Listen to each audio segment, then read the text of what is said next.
Hildur, hvernig að vera orðin deildarmeistari? Herru, það bara mjög skemmtilegt. Það var svolítið langt síðan ég tók á móti þeim titli, þannig að það bara gaman að fá hann í hendina. Manstu hvað langt síðan þú varst síðast deildarmeistari? Nei, ég man það ekki. Ég man ekkert óalega vel eftir svona. Áttirðu von á því þegar þú gengst í Snæfell að verði svona fljótt deildarmeistari með þér? Jú, þetta vonar maður alltaf að ná árangri og ég fór í Hólminn til að ná árangri með uppeldisfélaginu mínu. Þannig að, en ég kannski átti ekki von á svona löngu áður en mótið búið að vera búin að landa titlinum. En hvað tekur núna við eftir, nokkri leikir eftir, það ekkert slakað á? Nei, við ætlum ekkert að slaka á, það bikarúrslit næstu helgi.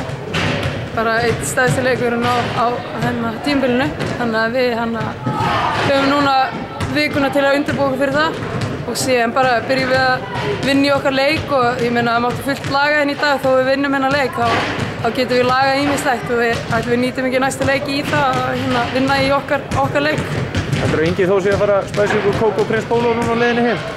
Það spurning, hann á til að splæsa okkur eftir góða leiki, þannig að ég veit ekki hvað hann gerir núna. En svona leikkvöldsins, hvernig fannst þér hann að ganga? Í kvöld? Við byrjum náttúrulega mjög vel á móti sæðisvelninni en það hætti að fljótt í sæði.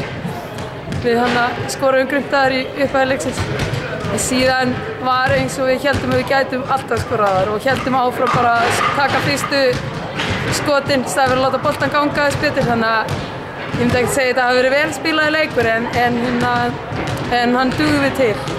En hvernig finnst þér annars svona að dómaradeildin búin að ganga fyrir sig þessa leiktíð? Ég meina, það kannski búin að vera svolítið óvænt með við spána sem við gerð. Það sem okkur er spáð hvað 4. eða 5. sæti held ég og við erum á topnum og önnur lið mun neðar en við var spáð, þannig að ætli deildin sig ekki að koma pínu óvart. En svona, lokum, þú ert náttúrulega búin að eiga frábært tímabil. Hvernig í óskopunum alltaf að halda þig svona vel við? Herru, ég ætla að sé ekki bara að mér er gaman að hreyfa mig. Þannig að ég er alltaf í ágætis standi líkamlega og lausið með ysli og annað og ég hef verið lausið þau bara allan ferilinn.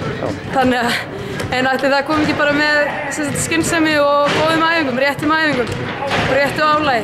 Passa upp á sig. En hvernig finnst þér svona annars að Snæfelli, svona í yngri flokkar starfi og fleira, hvernig finnst þetta að vera þarna? Það er glimrandi flott, ég er að þjálfa hérna.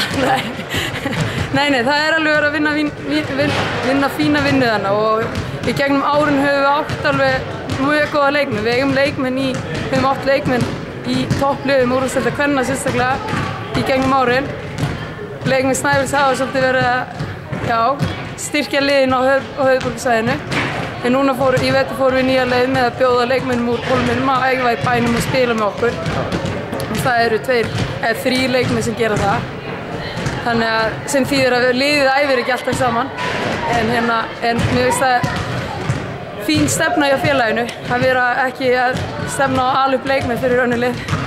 Takk fyrir þetta. Takk fyrir.